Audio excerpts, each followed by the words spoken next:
하나님 말씀 함께 보겠습니다. 사도행전 9장 15절의 말씀입니다.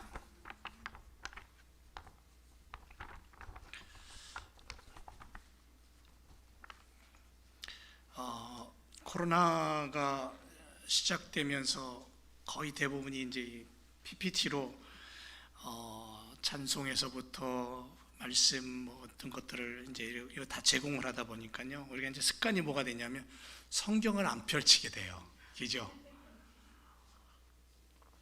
성경을 그냥 집에 두고 오고 먼지가 뽀얗게 쌓여도 안 봐요. 그러지 마시기 바랍니다. 가능하면 성경을 펼쳐서 들여다보시고 함께 읽기를 주님의 이름으로 축원을 드립니다. 우리 함께 읽겠습니다. 시작. 주께서 가라사대 가라, 이 사람은 내 이름을 이방인과 임금들과 이스라엘 자손들 앞에 전하기 위하여 택한 나의 그릇이라. 아멘. 오늘 말씀의 제목은 생명력을 키우는 교회 만들자입니다. 여러분, 우리 교회 생명이 살아 꿈틀거리는 교회로 만드시기를 부탁을 드립니다. 죽어있는 사람은 아무리 거기다 대고 욕을 해도요, 말이 없습니다. 죽어있는 시신 앞에는 물론 그 시신 앞에 존경을 표하고 또 예의를 갖춰야 되겠지만, 예를 들어서 그 죽은 시신 앞에다가 아무리 자존심을 건드려도 꼼짝 않습니다. 죽었기 때문에, 영혼이 떠났기 때문에. 그런데 살아있는 사람한테 그렇게 했다가는 어떻게 돼요? 큰일 나죠? 안 됩니다. 절대로 안 됩니다. 교회는 예수 그리스도의 생명을 가진, 생명의 힘을 가진 장소인 줄로 믿습니다. 건물로서의 교회가 먼저 있는 것이 아니라 보이지 않는 살아 움직이는 성전된 성도들이 먼저 있는 거예요. 그 성도들이 모여서 예비하는 장소가 교회예요. 건물로서의. 그러니까 우리 안에 예수 그리스도의 생명의 힘이 살아 움직여야 될 줄로 믿습니다. 여러분, 우리 얼마 전까지만 해도 손소독제 그거 한 조금이라도 막 소홀히 하면 큰일 나는 줄 알았죠. 마스크 안 쓰면 막 뭐 금방이라도 병원 들어 놓는 것처럼 마스크 사려면요 얼마나 비싸는지 모릅니다. 심지어는 화장지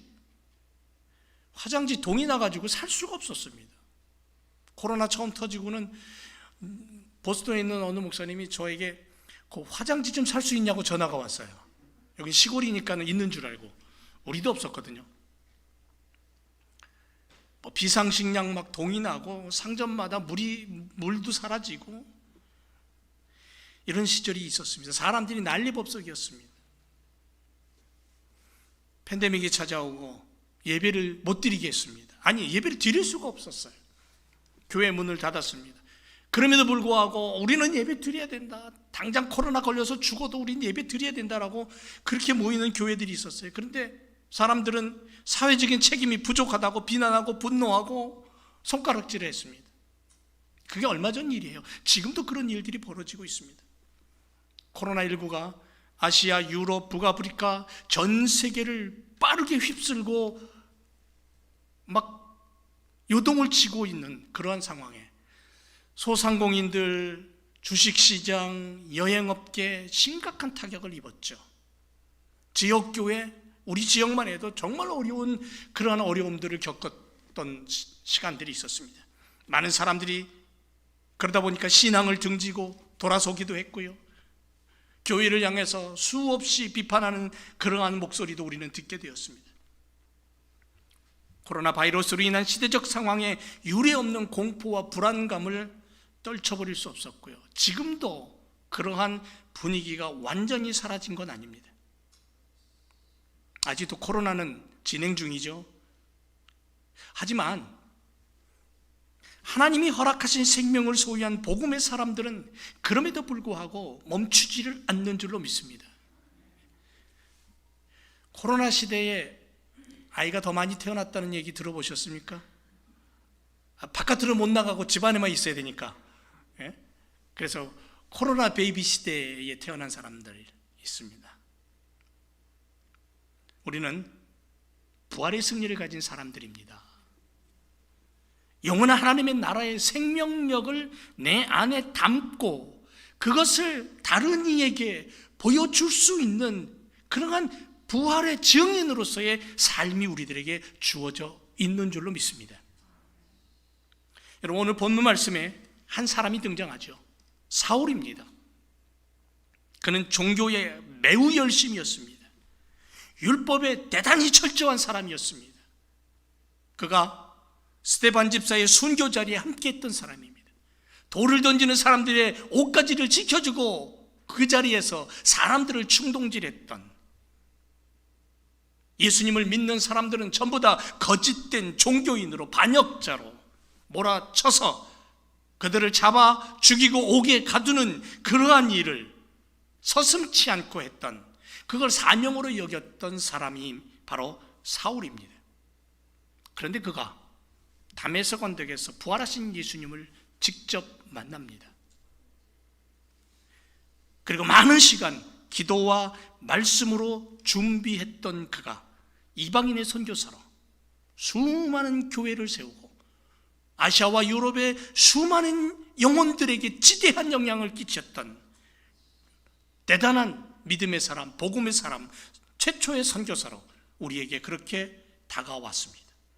오늘 9장 15절에 바로 그 사울이 변하여 바울이 되는 장면이 나옵니다. 그리고 주님은 그를 향해 이렇게 말씀합니다. 그는 나의 택한 그릇이라고. 이방인과 임금들과 이스라엘 자손들 앞에 복음의 십자가 예수 그리스도 생명을 심어주고 나눠줄 수 있는 그러한 나의 택한 그릇이라고. 바울이 가진 그 그릇에 담겨있는 복음을 수많은 영혼들에게 퍼줄 수 있는 그러한 일꾼이라고 말씀하는 겁니다. 미드웨스트 유니버시티가 미주리주에 있는데요, 복음주의 기독교 대학입니다. 그 학교의 교수이신 손동원 목사님이 이런 인터넷에 글을 올린 게 있어서 여러분들에게 소개하려고 합니다. 그분이 이런 얘기를 합니다. 로마 시대 165년경입니다. 1차 역병이 일어났습니다. 그리고 15년 동안 로마 제국 인구의, 그 방대한 로마 제국 인구의 25에서 30%의 사람이 사망했답니다. 엄청난 숫자죠. 대재앙입니다. 그리고 그때로부터 100년이 지났습니다. 그리고 2차 역병이 발생을 했습니다. 로마시 한 곳에서만 하루만 해도 하루에 5,000명씩 죽어나갔습니다. 그런데 이때 교회 공동체는 그 모습이 달랐습니다. 이교도들은 아픈 자를 쫓아내고 죽지도 않은 사람을 생매장하고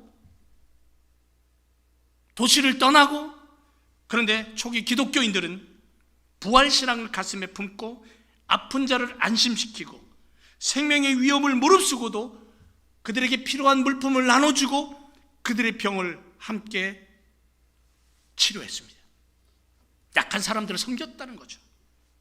십자가 사랑으로 병이 옮아도 아픔을 기꺼이 함께 나누겠다라는 그러한 믿음으로 살았다는 거죠. 그러면서 이분은 이런 이야기를 합니다. 오늘날의 교회와 지도자들은 돈과 명예를 사랑하며 자기 과시와 세상과의 타협에 열을 올리지만 초기 기독교인들은 한 시대, 한 사회가 역병으로 절망할 때 시대를 선도했고 리드하는 역할을 감당했다고 말합니다.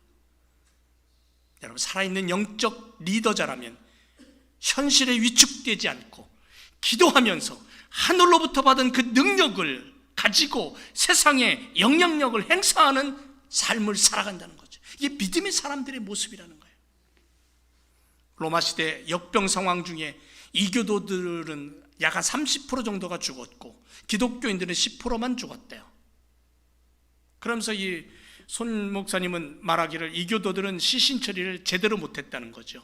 근데 기독교인들은 시신 처리를 잘해서 역병이 더 번지지 못하도록 했다는 거예요. 그러니까 그리스도인들은 세상과 삶의 방식이 달랐다라는 겁니다. 초기 기독교인들은. 십자가가 있었기 때문에 그래요. 십자가. 부활의 신앙이 있었기 때문에 그래요. 지금 우리는 누구의 탓을 할 겁니까? 언제까지 불안해야 할 겁니까? 예수 그리스도의 십자가가 있는 자는 이웃을 섬기며 전능하신 하나님께서 그 상황을 컨트롤할 것이라는 믿음을 가지고 앞으로 나아가야 되는 거예요. 말로만 큰 소리치는 리더에게 사람들이 이끌리는 것처럼 생각할지 모르지만 리더십은 하나님의 말씀 안에 지혜가 필요하다는 거죠. 여러분, 페르시아 왕이 사용했던 잔이 있습니다. 각배라고 불렸던 잔이에요. 그 잔을 보면 날개 달린 사자상이 있었고요, 황금 뿔을 잔이었습니다. 왜냐하면 악한 적을 무너뜨리는 용맹한 통치자, 그래서 사자, 페르시아 신화에 나오는 시무르크라는 성스러운 새,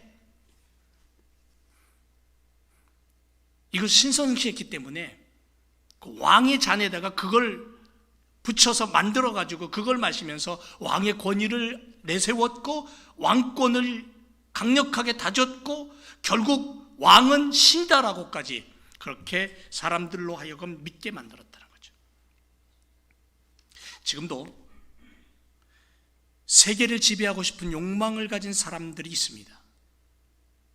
자신의 권력의 신적인 의미를 담고, 그리고 자기가 지배하는 세상이 가장 멋진 세상이라고 그렇게 불태웁니다. 인간의 이러한 욕심에다가 휘발유를 퍼붓는 것이 누구냐면 어둠의 세력인 사탄입니다. 그들이 하는 일입니다. 팬데믹 시대에 이러한 독재자들과 우상화 노름에 더욱 열을 올리고 있는 세계 이 지구촌에 있는 사람들을 봅니다. 온 세상이 질병으로, 자연재해로, 어저께 뉴스에 보니까 화산이 폭발해서 난리 법석이 친 그 상황 속에서도 자신의 욕망만을 가지고 자기가 신인 것처럼 연약한 백성들을 지배하고 억누르고 폭력으로 위협을 주고 끌고 가는 인생들이 있다라는 거죠. 예나 지금이나 마찬가지라는 거예요. 그런데 주님은 이러한 세상 앞에 당신의 교회를 세우십니다. 만왕의 왕이신 주님께서 이 악한 세상에 처참하리 많지 망가지고 부서지는 모습을 가지고 살아가는 인생들 그 한가운데에 당신의 보혈로, 당신의 목숨으로, 당신의 십자가로 교회를 세우십니다. 코로나 바이러스가 터지고 세상에 허리케인 같은 그 바이러스가 몰아칠 때에 교회도 그 허리케인 앞에 꼼짝할 수가 없었죠. 교회가 문을 닫아야 됐고 대면 예배를 드릴 수 없었고, 그런데 부활의 신앙을 가지고 십자가의 고백 속에 있는 그리스도인들의 예배는 멈추지 않았습니다. 온라인 예배로 자기 골방에 들어가서 3355 모여가지고 하나님의 이름을 부르며 예수 그리스도의 십자가 보혈을 의지하고 엎드려 기도하며 예배했던 수많은 사람들이 있다는 것을 우리는 기억해야 됩니다. 여러분, 우리 교회가 교회 문을 닫고 온라인 예배로 전환한 이후에 우리가 교회 예배당에 아무도 없었어요. 저 혼자 나와가지고 부목사님 2층에 올라가서 온라인 방송 보내고 저는 여기서 가지고 예배를 드립니다. 아무도 없습니다. 그래도 그 시간 예배하는 자들이 집에 있었다라는 거예요.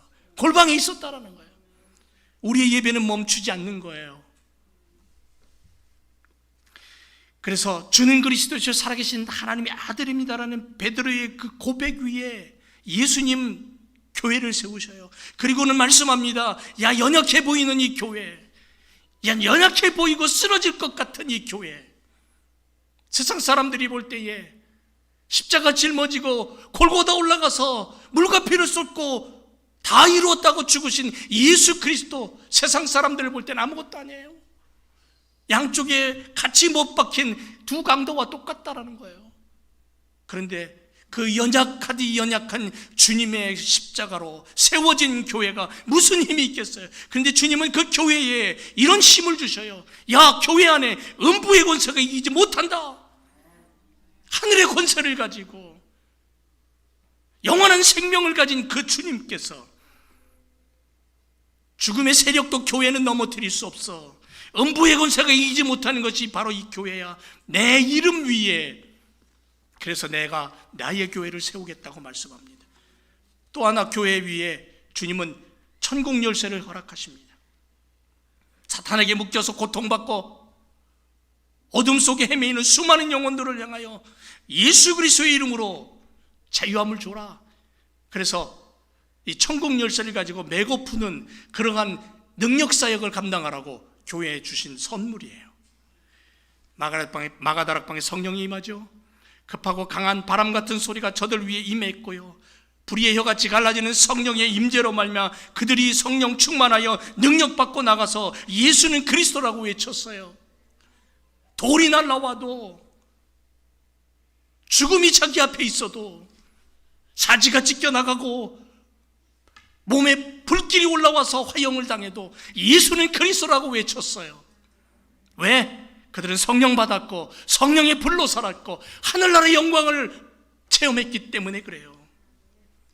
성령 받은 성도들은 비로소 하나님의 마음을 알아요. 예수 그리스도의 십자가를 가슴에 담은 사람은 하늘나라가 무엇인가를 느껴요.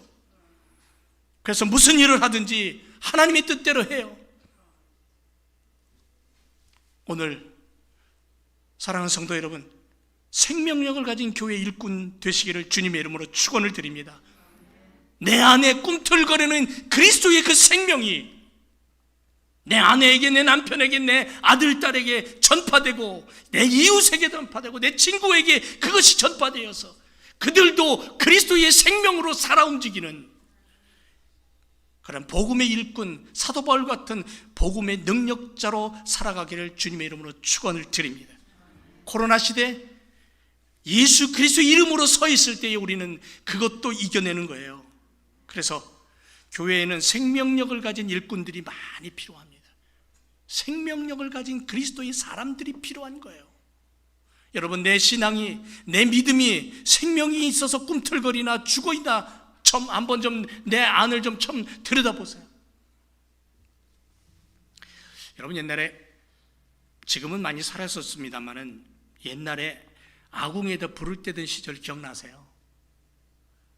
좀 나이가 드신 분들은 아마 알 겁니다. 큰 솥을 걸어놓고 밑에 아궁이에다가 불을 떼서 밥을 해먹고, 소를 먹이기 위해서 소죽도 끓이고, 그리고는 방을 따뜻하게도 하고.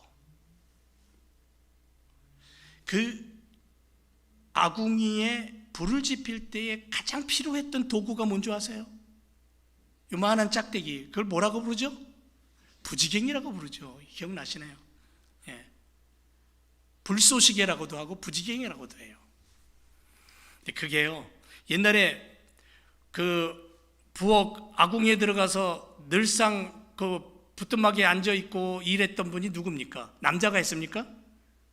주로 어머니들이 했죠. 여인들이 했습니다. 장작이 타고 나면 시뻘건 숯불을 화로에 담아서 방에다 들여놓고 한겨울 따뜻하게 보내기도 했고요. 여러분, 그 부엌에서 이 조그마한 작대기가, 그게 부지갱이가 얼마나 귀한 역할을 했는지 모릅니다. 그래서 국어사전을 찾아보니까 부지갱이라는 단어가요, 아궁이 따위에 불을 뗄 때에 불을 헤집거나 끌어내거나 거두거나 하는 데 쓰는 가느스름한 막대기, 이렇게 되어 있습니다. 근데 그 막대기가 때로는 이 여인에게 있어서 한풀이의 대상이 되기도 해요. 화가 나면요, 그 막대기로 소주 끓이는 그 큰 솥뚜껑을 탁 쳐댑니다. 열리라고. 맨손으로 잡으면 뜨거우니까 그 막대기로 막 쳐대는 거예요. 그러면서 화풀이를 하는 거예요.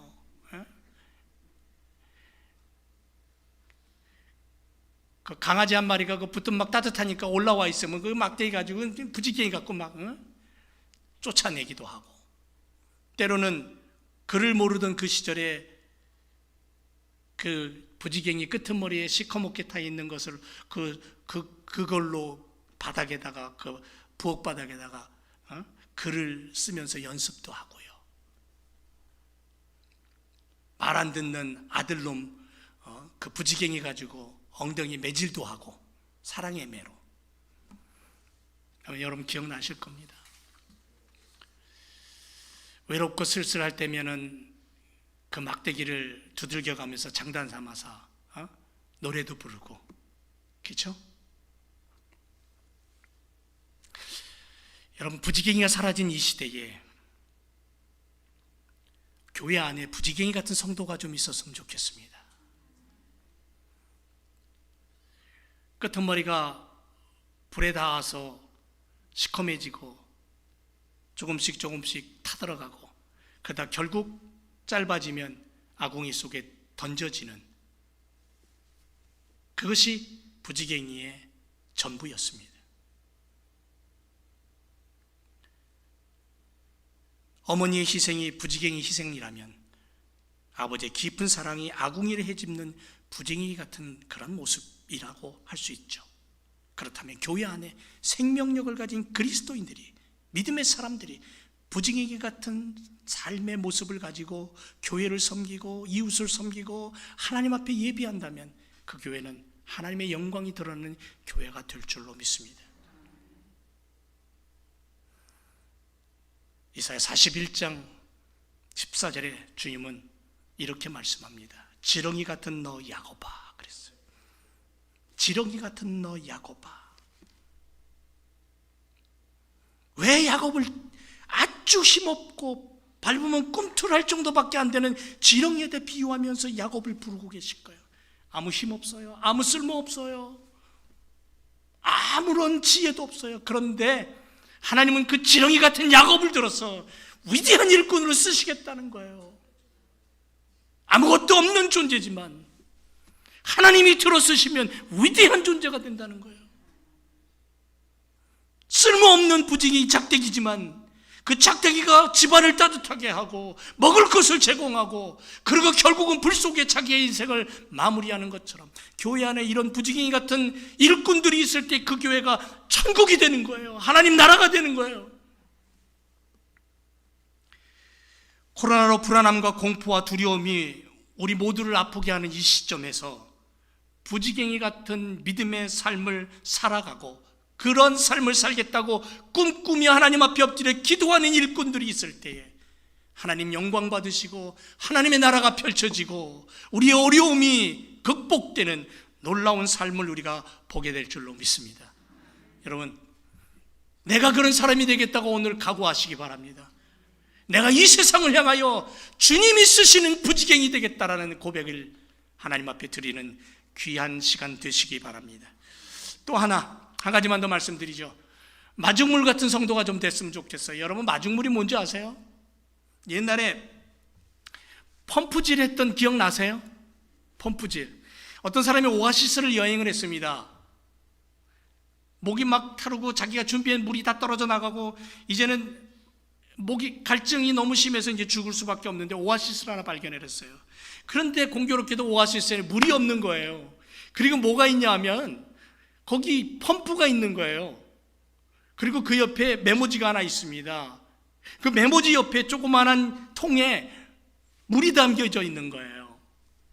그리고는 그 글이 뭐라고 쓰여 있냐면 이렇게 쓰여 있습니다. 이 병에 든 물을 마시지 말고 펌프에 부으세요. 그리고 펌프질을 하면 필요한 충분한 물을 얻게 될 겁니다. 꼭 병에 든 물을 펌프에 부으세요. 여러분이 여행자라면 어떻게 하실 겁니까? 이제 막 죽을 판이에요. 어떻게 하실 거예요? 그 물을 마실 겁니까? 아니면 펌프에 부으실 겁니까? 바로 그 한 병의 물을 뭐라고 얘기하냐면 마중물이라고 얘기하는 거예요. 순수한 우리말로 얘기한다면 물을 끌어올리기 위해서 먼저 붓는 한 바가지의 물이에요. 여러분, 오늘 이 시대에 마중물 같은 믿음의 사람들이 필요합니다. 신뢰의 마중물, 그걸 부으면 고여있던 샘물이 솟아올라서 강이 되는 거예요. 믿음이 되는 거예요. 사랑의 마중물을 부을 때에 사랑의 물이 솟아나는 거예요. 용서의 마중물을 부을 때에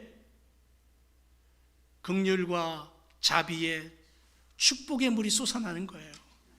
섬김의 마중물을 부으면 어떻게 됩니까? 깊은 은혜의 강물이 흐르겠죠. 여러분, 사역은 돈으로 하는 것도 아니고요, 전략으로 하는 것도 아닙니다. 죽음같이 강한 사랑으로 하는 것이라고 했던, 그런 말을 했던 선교사가 있었어요.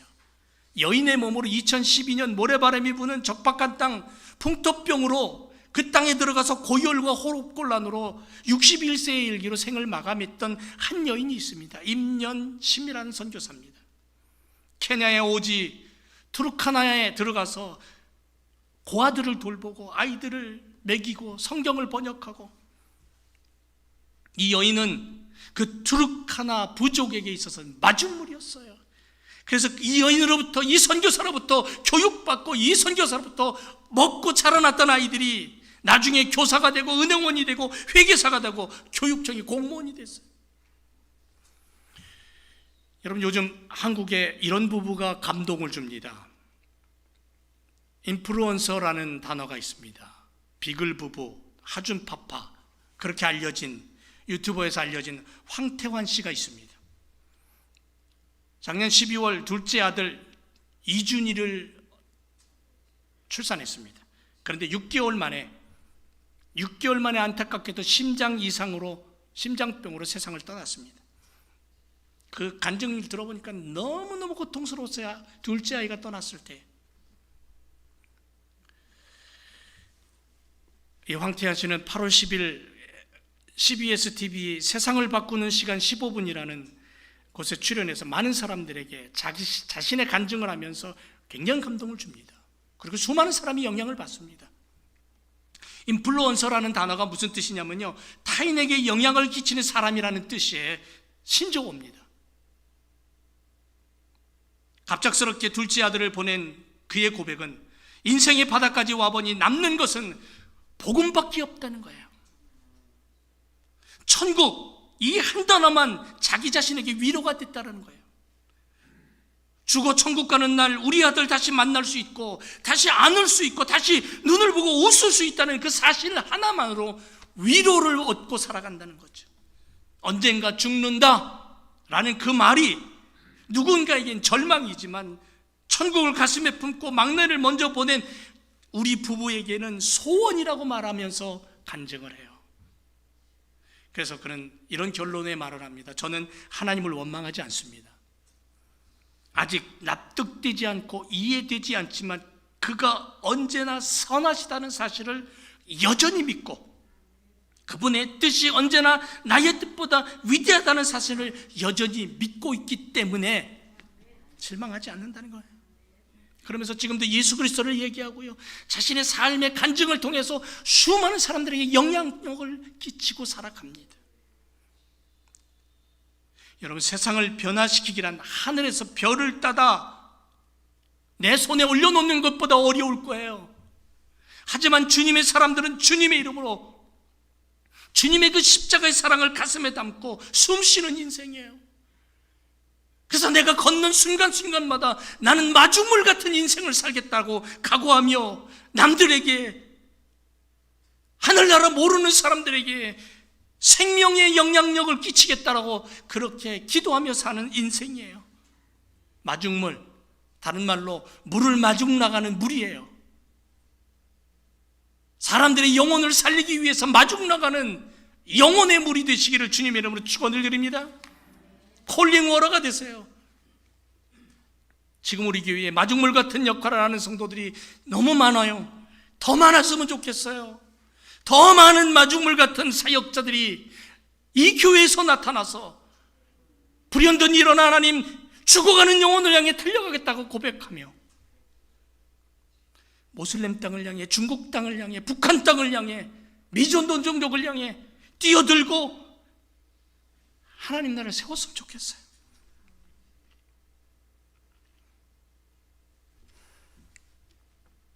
땅속 깊은 곳에, 보이지 않는 그 깊은 곳에 담겨있는 그 물을, 마중물은 끌어올려서 우리에게 마시게 하고 우리에게 새로운 힘을 주듯이, 가슴속 깊은 곳에 담겨있는 아픔과 상처와 거짓과 세상의 욕망으로 둘러싸여 있는 인생들을 향하여 진실된 인간성이 무엇이고 참된 인간의 모습이 무엇인가를, 참된 행복이 무엇인가를 보여줄 수 있고 그것을 끄집어낼 수 있는 마중물 같은 믿음의 삶을 우리가 살아야 될 줄로 믿습니다. 그래서 성경에는 바나바 같은 사람을 얘기해요. 바나바 같은 사람, 고넬료 같은 사람을 얘기해요. 돌이 날라와도 그 돌을 맞으면서도 하나님 앞에 감사하며 저들의 영혼, 돌 던지는 자들의 영혼을 위하여 기도했던 스데반 집사 같은 사람을 얘기하는 거예요. 사랑하는 성도 여러분, 우리들이 한 바가지의 물이 되어서 나의 이웃 속에 사랑과 진실과 믿음을 끌어올릴 수 있는 펌프질하는 성령의 사람으로 살아가시기를 주님의 이름으로 부탁을 드립니다. 기도하겠습니다.